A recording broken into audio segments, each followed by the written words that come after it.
à tous et bonjour Yoann Chéry. Bonjour. Merci d'être avec nous pour cette nouvelle interview. Je rappelle que vous êtes le président de Leader Insurance. Peut-être une question bête pour commencer, mais ô combien importante. Comment allez-vous ? Ça va plutôt bien. Oui. Plutôt bien. Le business va bien. On sort d'une période Covid, donc forcément, on est très enthousiaste sur l'avenir et on est très content de se retrouver dans une vie dite à peu près normale, donc ça va bien. Bon, une de vos grosses actualités, évidemment, c'est l'ouverture de votre capital à Abenex. C'était, je crois, en juillet 2021. Abenex, c'est en fait un fonds d'investissement parisien qui gère, je crois, plus d'1 milliard d'euros d'actifs. Vous pouvez nous en dire quelques mots ? Oui, alors on était déjà dans le cadre d'un LBO primaire avec LT Capital en 2018. Parcours qui a été excellent, un très beau deal pour LT Capital. Et naturellement, on s'est orienté vers un fonds d'investissement plus important, qui rayonne sur la finance, sur le sujet mid-cap, avec une volonté de développer beaucoup le build-up, la croissance externe, de structurer et d'avoir finalement les moyens de nos ambitions. Donc Abenex, un fonds d'investissement très entrepreneurial, parisien, et on est extrêmement content, on se félicite du choix que l'on a fait, et on a beaucoup de très belles opportunités et de beaux business à travailler, une belle aventure à écrire ensemble. Et pour votre groupe, on parle de 200 millions d'euros de valeur. Ça doit vous réjouir quand même. Oui, alors la valeur sur le papier, c'est important. Je dois dire que ce qui me réjouit, moi, au quotidien, au-delà de la valeur, c'est l'activité, le business, nos clients, nos courtiers. Et la valorisation, elle est extrêmement légitime du fait qu'on est le courtier qui a, depuis des années, réalisé la plus belle croissance interne. Je parle bien de croissance interne, là où certains font la course au chiffre d'affaires avec un endettement massif. De notre côté, on a une philosophie extrêmement prudentielle, un endettement très réduit et une rentabilité excellente avec d'abord l'entrepreneuriat, le dynamisme, l'existence dans le digital. Donc la valorisation, c'est le résultat de tout ça. Oui, c'est gratifiant pour moi et beaucoup pour nos équipes. C'est une forme finalement de récompense de 18 ans de travail. Ça me donne l'occasion de rappeler qu'on rayonne sur le sujet assurantiel depuis bientôt 20 ans. Oui, donc une belle réussite, mais l'humain, et rien que l'humain en premier, évidemment. On va parler maintenant de vos projets, vos nombreux projets. On va peut-être faire d'abord un point sur la croissance interne, et puis on viendra sur la croissance externe. Alors la croissance interne, je l'ai dit, on est la première croissance interne du courtage français. On est encore en 2021 sur plus de 20% de croissance interne, avec beaucoup de projets embarqués.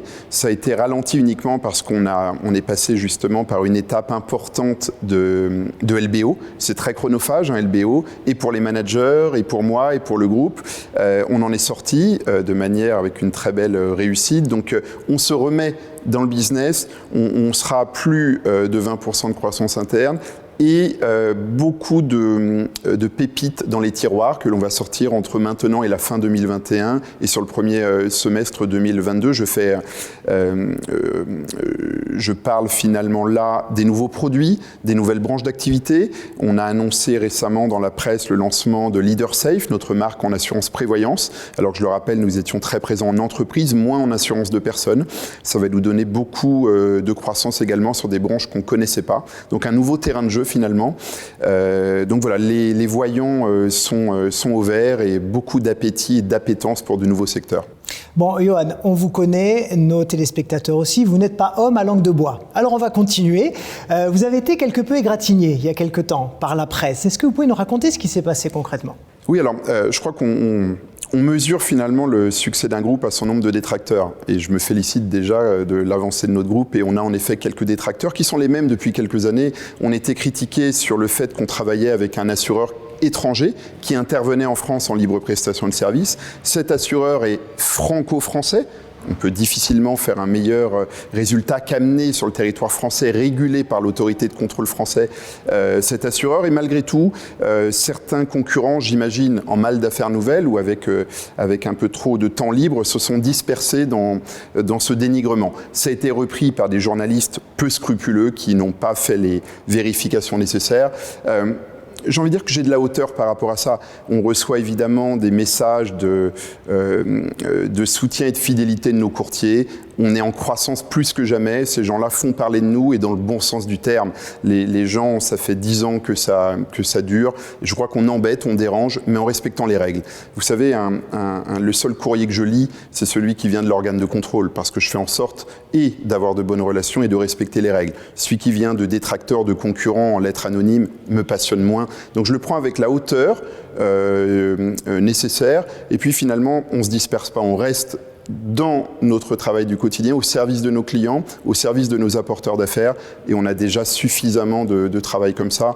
Donc ce n'est pas un épiphénomène, parce que c'est des sujets malheureux, et on ne méritait pas ça.